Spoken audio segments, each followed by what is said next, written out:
በህይወታችሁ አንድ ነገር ለመጀመር ስታስቡ አትችልም ወይም አይሆንም የሚሉ ሰዎች ገጥሟቸው ያውቃሉ? ዛሬ የምናየው ታሪክ በእነዚህ ሰዎች ተስፋ ሳንቆርጥ እንዴት ግባችን ላይ መድረስ እንደምንችል የሚያስተምር ድንቅ ታሪክ ነው። እስከ መጨረሻው ተከታተሉኝ። በአንድ ወቅት በአንድ ያማረ የአትክልት ስፍራ ውስጥ የምትኖር አንዲት ትንሽ ሸረሪት ነበረች።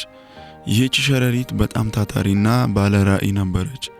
አንድ ቀን በመስኮት ጥግ ላይ እስካሁን ካየናቸው ሁሉ እጅግ በጣም ትልቅና ጠንካራ ድር ለመስራት ወሰነች። ስራዋንም በደስታ ጀመረች። ሸረሪቷ ግማሽ ያህሉን ድር ሰርታ እንደጨረሰች ግን አንድ ያልታሰበ እንግዳ መጣ። አንዲት ትልቅና ድምጿ የሚያስፈራ ሰማያዊ ወፍ መስኮቱ ላይ አረፈች። ወፏም ሸረሪቷን እንዲህ ስትል አስጠነቀቀቻት። ይህን ድር እዚህ ቦታ ላይ መስራት አትችይም።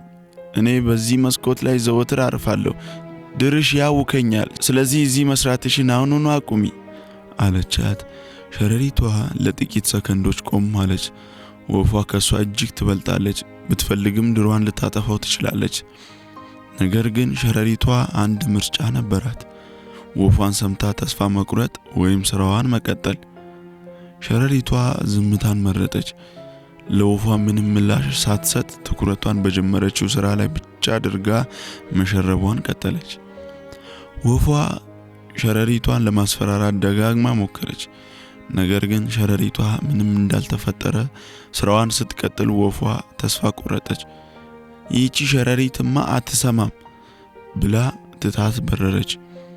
በመጨረሻም ሸረሪቷ ያሰበችውን ድር ሰርታ አጠናቀቀች። የድካሟንም ፍሬ አገኘች። ከዚህ ታሪክ የምንማረው ትልቁም ነገር አንደኛ ትልቅ ግብ ሲኖርን ተቃዋሚዎች መኖራቸው የማይቀር ነው። መቼም ቢሆን ይህ አይቀርም። ሁለተኛው ለሁሉም ተቃውሞ ምላሽ መስጠት የለብንም።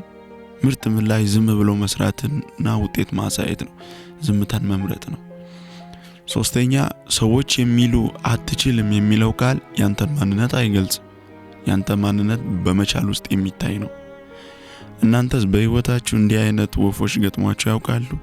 እንዴትስ አለፋችሁት? በኮሜንት መስጫው በኩል አጋሩኝ።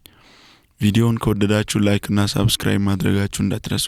በሚቀጥለው ቪዲዮ እስከምንገናኝ ደህና ሰንብቱልኝ።